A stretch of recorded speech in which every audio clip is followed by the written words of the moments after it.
What's going on, Yellow Jacket Nation? This is Ivy Balling, coming to you with this defensive breakdown of the UGA game.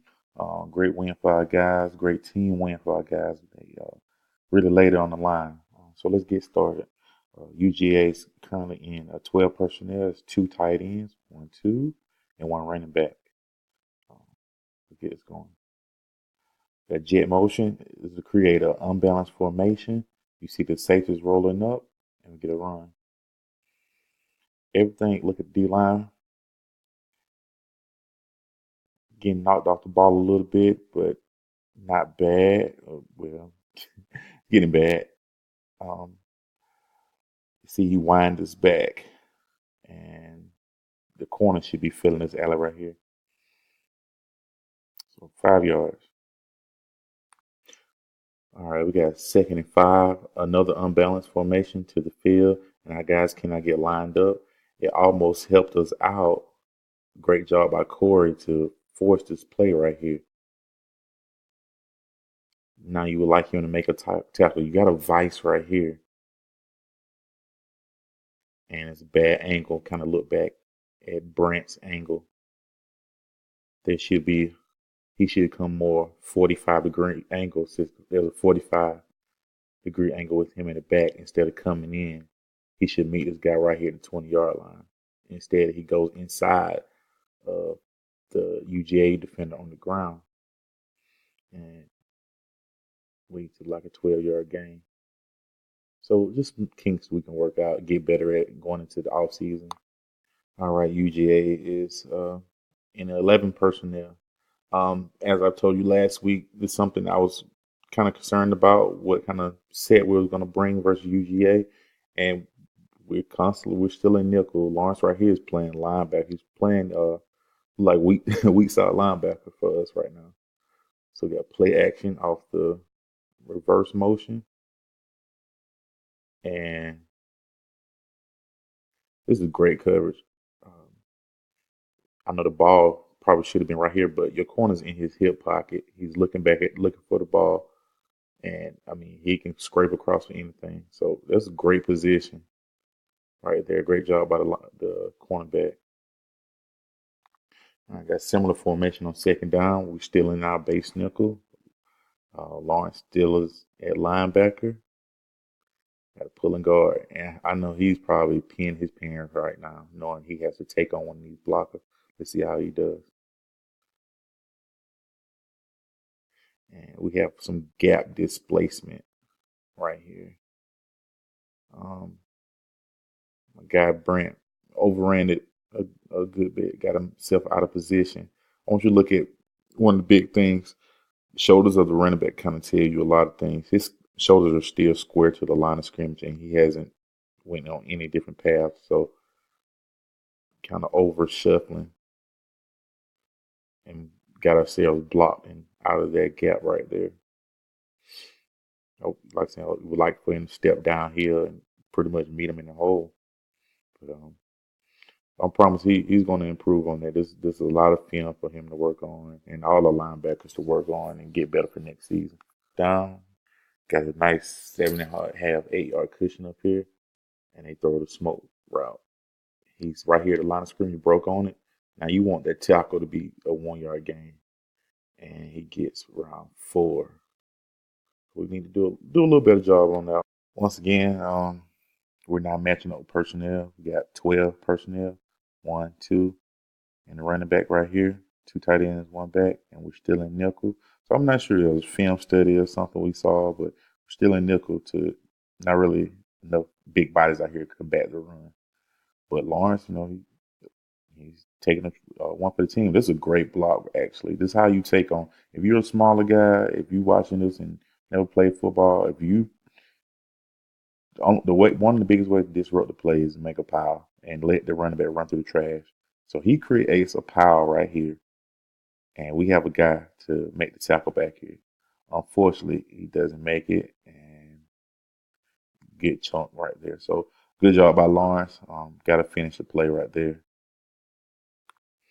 Here we have an 8-man box and a lot of penetration right here. Look, ooh, that's something you don't like to see right there. We like to be our guys be a little more stout at the point of attack, and at least stalemate or even push the guy back. But a lot of us D tackles getting pushed back 4 yards. I like to see an improvement on that in the bowl game and going into next season. Like I said, there's a lot of promise right there in that position. So I hope to see those guys do a lot better.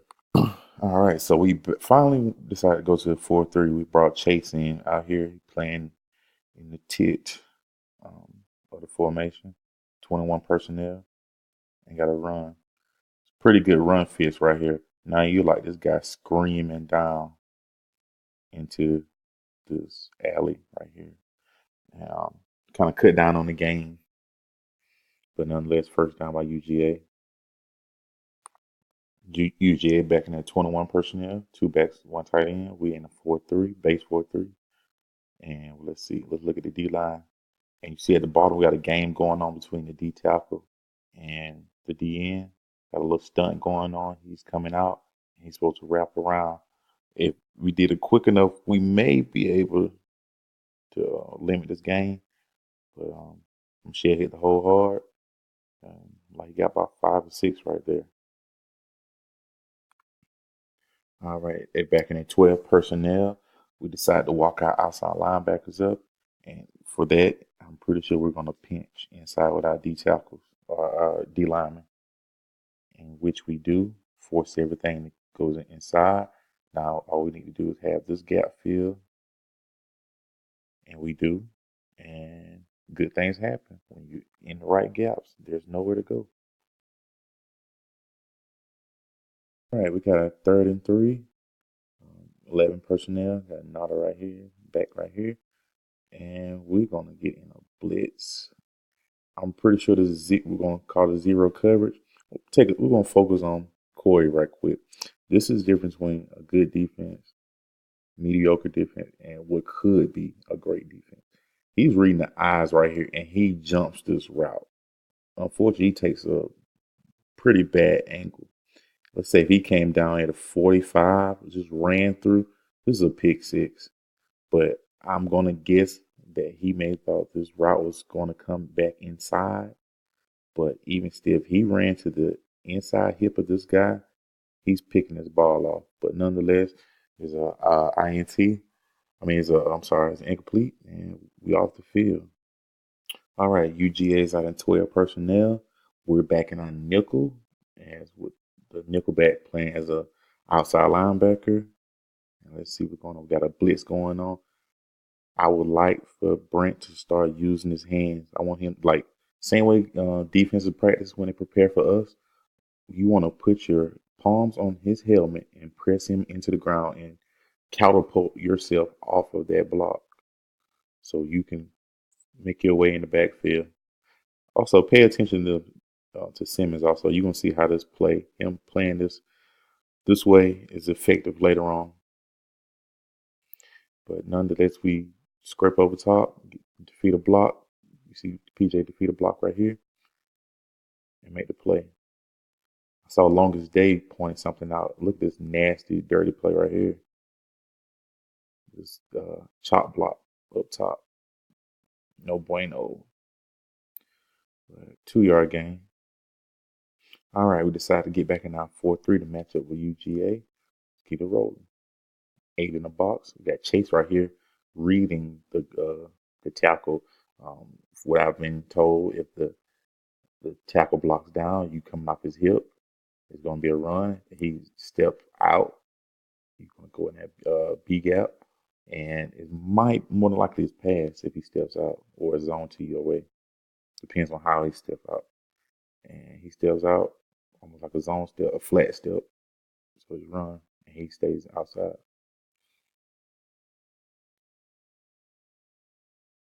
A lot of trash in here, a lot of penetration by UGA line. This is the best I've seen them play all year.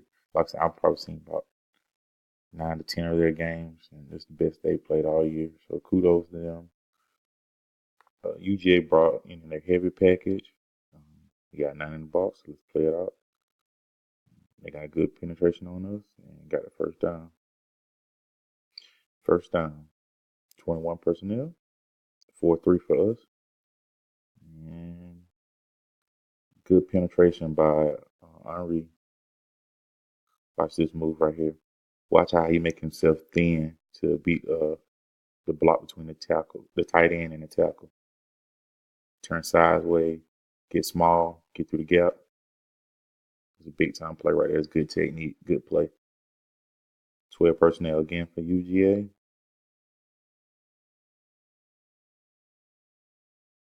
Take the sweep. It's a great keep outside leverage. Kind of rope a dope the tight end so he couldn't stop block him. Now make the play. Yes, he did. Great job right there by Lawrence. Throw the hooves up. All right, now third and long. This is a play I want to get to. Now we're getting at 3-3-5 with Henry as an weak side linebacker. So let's play this out. 8-man zone. All right. So I want you to focus on the D line and D ends, what to do and what not to do. We would like this guy right here to do. We would like Antonio to do what he did. Instead of getting upfield and behind the quarterback, you want to kind of push this guy back. If you get to even, you want to kind of fight your way back in this way right here. So this kind of condense the pocket some and won't allow him to kind of scrape back in. And for those who know what scramble rules are, all long routes come back to the ball, all short routes go deep. And just for the sake right here, this gave him too much time. Nada decided to go upfield, and Lawrence lost him. Big play. Back in the 21 personnel for UGA, we in base 4-3, and let's play it out. Remember I said earlier, watch Antonio.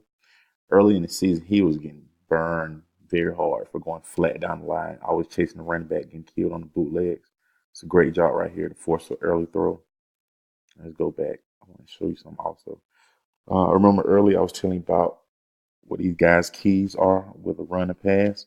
Remember I told you what the strong side guy is, the weak side guy's responsibility is to read this tackle. If he blocks down, you're going to shuffle, and scrape over top. He blocks out. You're going to step in that whatever gap you're assigned to, because more like a pass. If it's a flat step to the left, if it's a drop step, you're going to get into your passing lane. So that's not quite a shuffle. That's quite more of a run. So what that did was got him out of place right here. So good pressure right here to get him to throw it early. Well, this has been a pretty good game right here. Probably more than likely a first down or close to it. Back in 12 personnel for UGA. We're back in nickel. I don't know. And we play it out. Easy pitch and throw. This right here is when I think you should know your opponent. This one's like scout. Whether you're how big your cushion should be.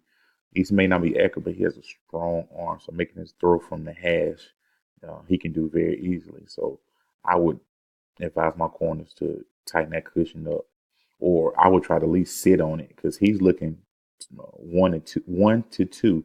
When he's looking inside and see two's not running a route, there's only a 1-man route. So personally, I would have squatted on this.